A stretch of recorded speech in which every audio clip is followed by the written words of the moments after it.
Hello, guys. Welcome back to SWS Boxing. Delighted to get on John Tretheway.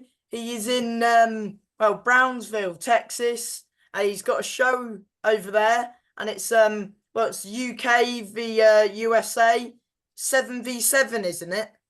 That's it, mate. Yeah, 7v7. It started off. Good to talk to you, Sam. And nice to see you at the show Saturday. We started off with 5v5, and then it grew a few arms and legs. It's not cheap to bring people over here, as you can imagine, and put a fight on. But we've ended up with 7v7, and we're all here. The boys are been out training today and getting ready for the in the gym for Saturday's fight. And it's my birthday, so the managers and the promoters, we've been drinking in the pool already, and it's only lunchtime here, so we're having a good time. Oh, happy birthday. Cheers, mate. Um, yeah, so we'll quickly run through the cards. We'll start off with Brad Axe. He's boxing Julian Delgado, who's 2-0, and Brad Axe is 1-0. So somebody's O's gonna go. Yeah, hats off to Brad. You know, he was due to go on our show that was last night. He's 1-0. He had his debut on a top tier show. His second fight was meant to be on ours. He's 29 years old. He's a good fighter, but obviously he started quite late in his pro career. He's got a good amateur background. And I know when I met him and we talked about coming on the show he was meant to be on, he was talking about maybe get one or two fights and he'd want to jump in some 50-50s. And the opportunity came up at that weight. The person that they needed to match was 2-0. The Julian Delgado himself, he's the big ticket seller over here, funnily enough. I think he's got some experience on something like Love Island or one of those reality shows over here. But his amateur pedigree is immense. If you look at his amateur pedigree, he looks excellent. So fair play to Brad for taking that on. And he's a confident lad, Brad. You know, he's in the military, he's in the RAF, and he's very confident about everything. And we expect him to put on a good show there. Yeah, 100%. And how many rounds is that fight, that one? They're all 5 rounds, Sam. And the reason they're five is because obviously it's UK v USA. 6 rounds, it's more likely you might get a draw. I mean, you can still have a draw over 5 rounds, right? Because you can have two one way, two the other, and a draw that's a round that's drawn. But you're more likely to get a winner. And at the end of the night, we want to get a winner. They've all getting rings on their fingers, you know, like you get in an NFL. So all fighters are going to get that. There's a trophy up for grabs. So there's a lot of bragging rights. So really good. Good stuff. And it's a good fight for Brad. Then it seems like he's up against the crowd then. Yeah, the crowd, you know, it holds more than I thought. I thought it holds about 1,000, but it holds 2,000. I'm led to believe they've done about 1,600 tickets already. It's made a lot of noise over here. I don't know if you've seen it probably on the socials this morning, but we were greeted at the airport with sombreros and people playing guitars, and they had like a grand arrival for us. It almost felt like a high level event, an elite event that you'd get. We've never experienced anything like that. It was really good. Basically, when they do Riyadh season grand arrivals, that was basically your grand arrival yesterday. Yeah, it was. It was on a lot smaller scale than Turkey Al Sheikh and what they do there, but it was still fantastic for the boys.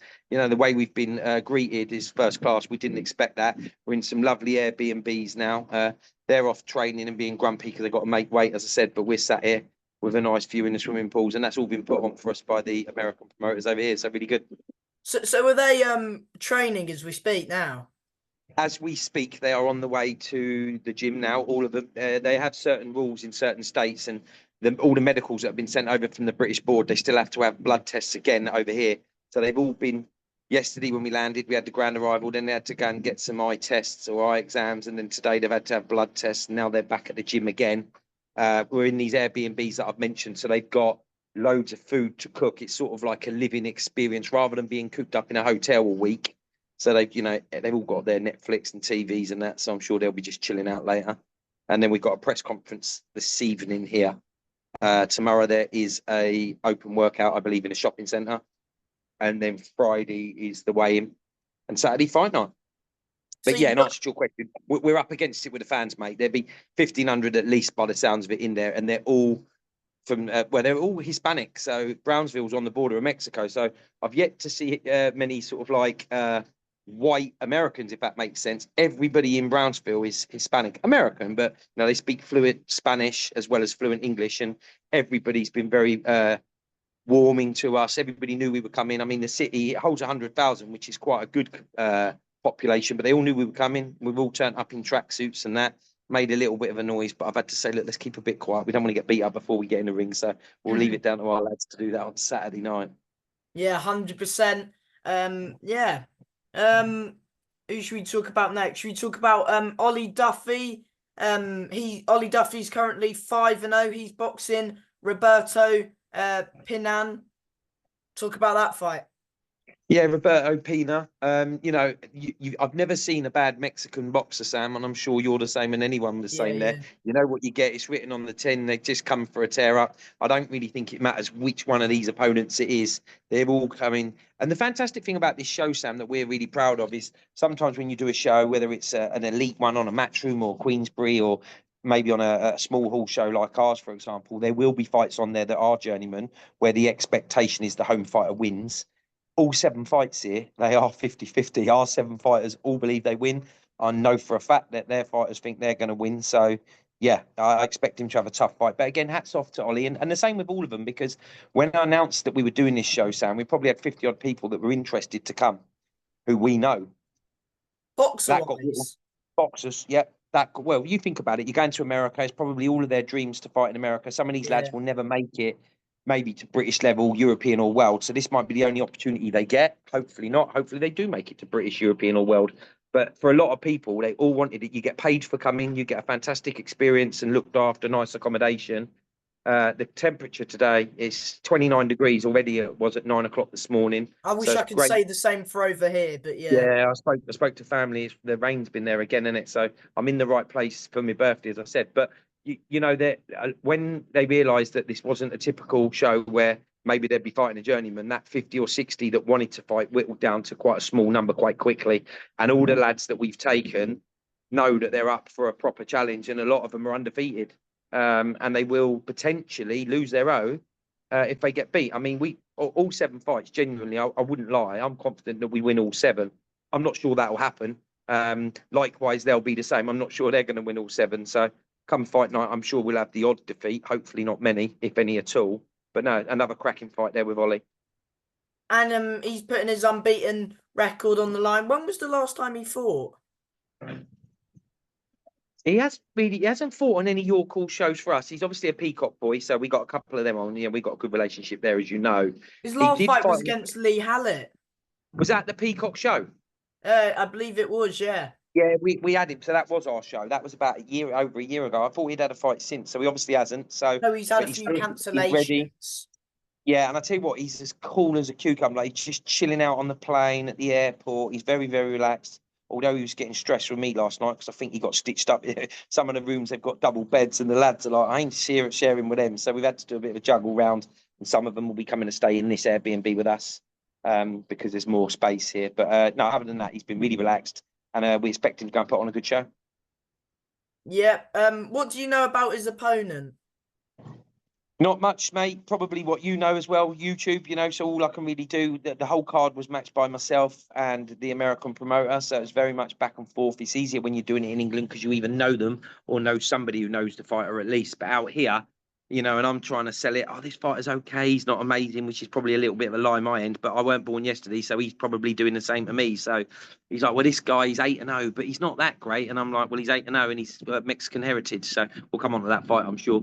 Oh, yeah. But yeah, only what you see on YouTube. But as I say, what I have seen, stereotypical, but they all look very, very hard. Hard Mexican fighters, which is exactly what they are. Yeah, and it's a 50-50 fight, and that's what you want fighters, because, no offense to the journeyman, but if you'll get them back, even if they lose, you'll want them back. You're putting your unbeaten record early on the line, or not all of them are unbeaten, but you know what they mean. They're taking a risk, and that's what you want, sort of thing. That's what boxing should be about, Sam, for me. Sadly, the sport, there are too many fighters that want to keep going 8-0, 9-0, 10-0, 12-0. Listen, I know you all want to keep going undefeated, but sometimes it continues to be against journeymen. I'm not really sure they're always learning. I mean, each fight you would learn, but if you're fighting 12 journeymen, let's say, God forbid, you pick Ollie because you've just mentioned Ollie. If he gets beat, we don't want that blemish on his record, and neither does he. But I guarantee you, he'll learn more than that, than all the other 5 fights put together. And he'll probably learn more anyway, even if he wins, because this guy will be his toughest opponent to date, for sure. We're in their backyard, which it's like playing a football team with 12 men, Sam. They've got all the crowd behind them. The referees will be their referees. It's very much like, but, it's quite, we've got a really good togetherness. There's 20 of us out here. that are part of the team. We've all got our tracksuits. We're all rocking around at the airport and stuff like that. Everybody locally knows who we are. I think there's about 30 odd people that are coming out with tickets, like brothers, mums, dads, wives of Yeah, some of the yeah. fighters, etc. So we've got about 30 people in there, but I think that's a small number compared to the amount that they're going to have. True. Roberto Castro v Arnie Dawson, another lad from the Peacock gym. Yeah, the opponent again, winning record again, so he'll be tough as He's 2 anything. and 1. Yeah, Castro and Arnie's 3 and 0. yeah. And Arnie's 3-0, exactly. So again, credit to Arnie. You know, and Arnie was one of the first names we put on. The way he's conducting himself is world class.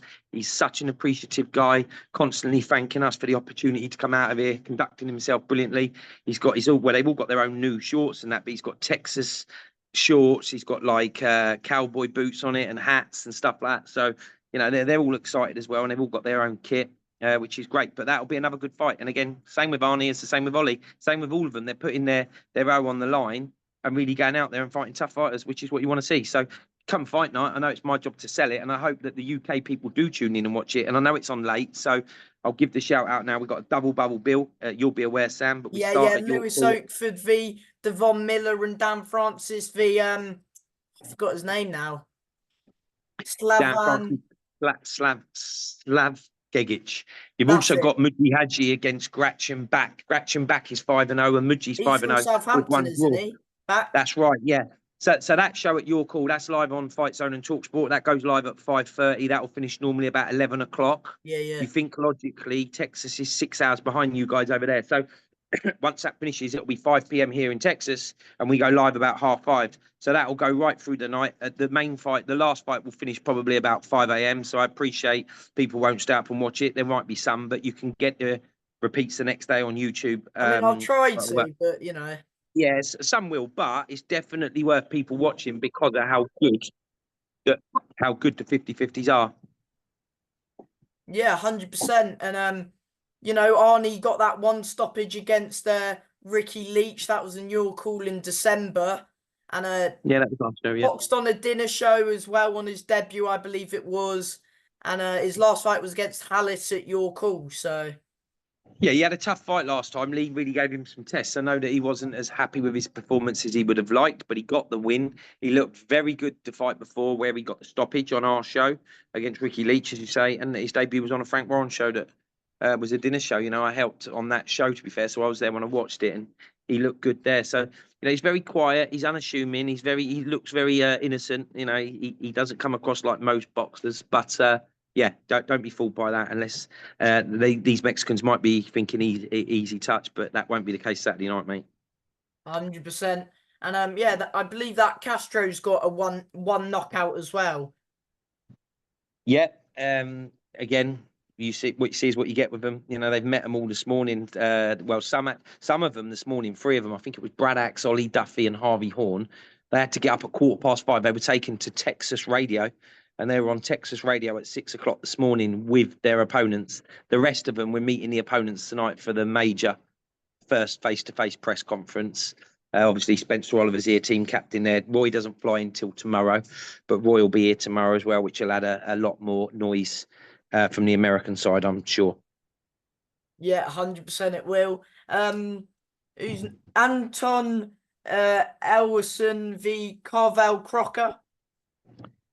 Yeah, on paper, this guy, he's flying in from Wisconsin in Milwaukee. He's the only one that's not really from Texas himself, so he's not Hispanic as such. We had an opponent initially for Carvel and it fell through after the flights were booked and paid for.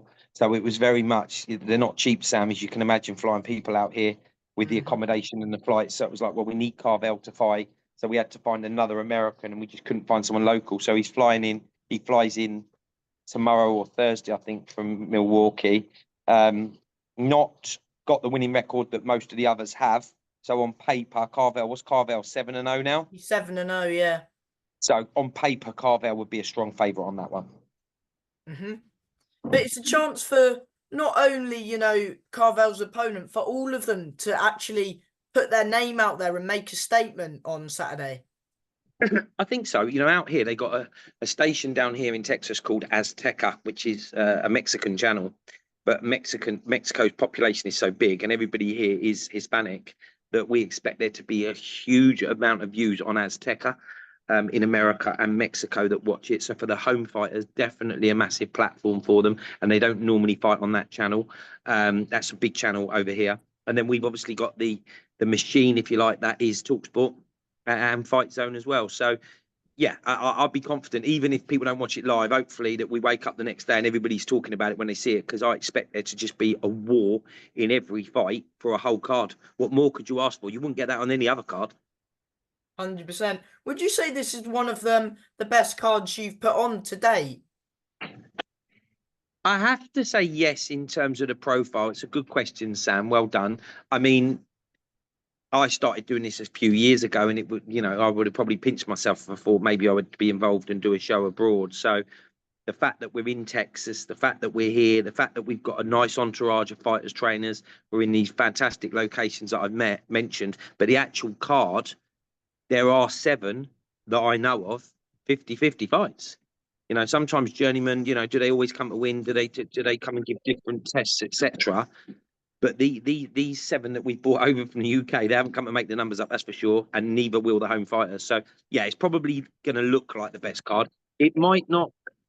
Sorry, the phone keeps ringing. It might not have loads of like 10-0s and 15-0s and 20-0 fighters. October the 26th show, that's shaping up really nice at York Hall. Some really big names on there.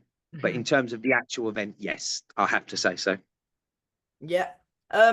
Carlos Mohamed Rodriguez v Mason Dickinson. Yeah, don't know much about Mason. Again, nice, quiet lad. He's obviously come out with us. He's from Sheffield. So when we put the show together, it's Dennis Hobson, the money man there at Fight Academy and Fight Zone that makes all this happen, if I'm honest. But Dennis was like, I'll take one of my fighters and then you can go and get the rest on, John. So he was selected by Dennis because he's from Sheffield and he's part of his team. Is he 5-0 or 6-0, maybe 5-0? Yeah, 5-0. Yeah, so another one who's putting it on the line. The opponent might look a bit easier because I think he's 15-14 on paper. However, yeah, and a draw. That's 30 fights he's had in the pro ranks, and they'll be against tough Mexican people probably again. And Mason's only had 5, so don't be fooled by that record that Mason should just walk away with it. And I think that there's added incentive for these fighters over here, just like us, to win this more than ever, because they're also the purses the fighters get, Sam. They get paid, but if they win, they get a bonus, and if the team win, they get another bonus. So money for our guys, and the same for the Americans. If the team win and you win, you're going to get paid more, which is more incentive to do better, right? So nobody's coming here to make numbers up. And that Rodriguez, he'll certainly want to keep his winning record rather than turn to a 15-15, right? 100%. And you mentioned it a bit earlier, Jesus Martinez v Ben Norman. Talk about that fight. Yeah, this lad, they've made up flyweight. So this Jesus Martinez, he's 8-0 with 1 draw. The fight got put on ridiculously late. I think the fight was made, bearing in mind it's in America, the fight was made on Tuesday by myself. Then it was off on Wednesday. Why was and then it was off? back on. We thought he had COVID over here and he couldn't fight. We were just about to book the flights, to be fair, so good job we hadn't. But then we realised he hadn't got COVID and he got cleared and he wanted to fight the next day. So it was Thursday, Friday last week, I think. I'm still trying to get the fight back on. And hats off to Ben Norman and his trainer, Chris Latcher, and his manager, Carl Greaves, because they're like, yeah, again, we might not get an opportunity like this. I think he's 7-4, Ben. Don't be fooled by that record. But he's Midlands champion, Ben. Exactly. If you look at what he's done and who he's fought and who he's lost against, Casey, he's no mug. Connor Kelsall. Yeah, and I offered some other fighters. I don't mind saying it, Ijaz Ahmed was going to come with us. They were happy to take the fight, but Jesus Martinez's team didn't want it. Maybe they thought he was too experienced, but they wanted Ben Norman. So they obviously see something there that they think that they're going to win. But Ben's rocked up at the airport with us yesterday. No one knew him, but a lovely lad. He's settled in. He's part of the team already. And, he's got full confidence he's going to go and win that. And again, he gets a bonus if he wins, right? So he's going to want to win more to get paid more. Is that the main event, that one? I'm not sure, to be fair, because it's over here and the ticket sellers are over here. We're going to go and meet them all today. I'm meeting the promoter. We sat up late last night and had a beer with the promoter over here. He came and met us at our Airbnb, but that'll be something we'll look at later. But I'll do as we're told there, because, when it's at your call, I need to put certain ticket sellers in a certain order to make the event as successful and busy as you can, which is what they'll try and do here. So I couldn't tell you at the moment. Fair enough. That's a good fight, that one. And the final fight, well, not final one we're going to speak about. That's what I mean. Is Jimmy Delgado, who's 5-0, v Harvey Horn, who's 11-1. Yeah, again, another greatly matched one by moi. You got to say, right, Jimmy Delgadillo, I think, is it pronounced? I'm not sure. Again, I'm like you. I just see it how I read it, or read it how I see it. He's 5-0. He's undefeated. He's putting his undefeated record on the line. Harvey Horn, on paper, yes, he's had a defeat, but he's much more experienced. He's learnt from that. I sat with him in the departure lounge yesterday. We were on the plane, so I'm sort of like getting to know some of these fighters a lot more than normal. And like always, sometimes when things don't go right on the night, maybe it wasn't right for him that fight. He lost and think camp weren't great, blah blah blah. There's always a story on something, but he's in a great place. He's looking good. I sat with him yesterday. Everybody else, like me, were in some Mexican restaurant in Dallas, like connecting flight. I'm looking for chicken wings, and he's eating a little porridge out of Pret or a yogurt out of Pret. I'm like, fair play to him. He's on it. He's got to make weight. But we expect Harvey to put on a good show, just like the others, mate. Good fight, that. And you mentioned the York Hall show. You've got good prospects like Sonny Hardy's boxing on it, and there's a good 50. Laura Payne as well as boxing. It's a good show. So should be a good night of boxing, shouldn't it? Yeah, that is a good show. Your headlines, you've mentioned it. You've got Lewis Oakford against Steve Vaughan Miller for the Commonwealth Silver Cruiserweight. It's a rematch. They both had their debut together. And Oakford got a win on the away corner. They both progressed. They both developed. They both got a defeat. Lewis has only come to John Edges, which is absolutely no shame at all. Expect fireworks there. That probably won't go the distance. I'm going to back our guy, Devon. We expect Devon to win that, but it'd be nice to work with Lewis, of course. You've got Muji that I mentioned against Grachenbach, both undefeated. For Hadji, he's been wanting a 50-50. You've had a few fights with him fall through that's been 50-50. So it's good to see against a good opponent. He's been hard to match, Muji. If you look at Muji's amateur record, I don't know if you've done it, it's like the best you'll ever see. If you look on BoxRec, you'll be blown away who he's fought and how many he won. And that sometimes makes him hard to match. But, he doesn't look like he's got a world of power. He's not stopped anyone. He drew the last one. So, prospects are now willing to take that fight. So that's a great one. As you mentioned, Dan Francis sadly didn't get out last week because Alfie couldn't make the fight. So that meant is that a title eliminator then, that one, Dan Francis? It's actually not, because it's been rearranged at quick notice. It'll probably go with someone else. We're not sure who that'll be yet, but rather than sit and wait for that, Dan's like, get me out. He's still fighting in a 10-rounder. You have to give credit to Dan, because it's disappointing when the title fight falls through. We moved the show a week later to give Gegic an extra week to prepare, because we only gave him 2 weeks notice, so giving him 3 weeks is better. So that's a good fight. But as you say, our boy Sonny Hardy's on there, fantastic. Laura Payne's on there. I haven't got it in front of me, but good names on there as usual, mate. So you're right. I think it's 11 hours worth of live boxing back to back with about half-hour break in the middle. If you're a diehard like yourself, get yourself in some food and some crisps and chocolate and sit and watch all that all night, mate. 100%. And from me, thank you for your time, and all the best over in Texas. Go and get that win with Team UK, and of course, good luck with the show at York Hall as well. Cheers, Sam. All the best, mate. Catch you soon. Thank you, John. Bye. Bye-bye, mate. Bye-bye.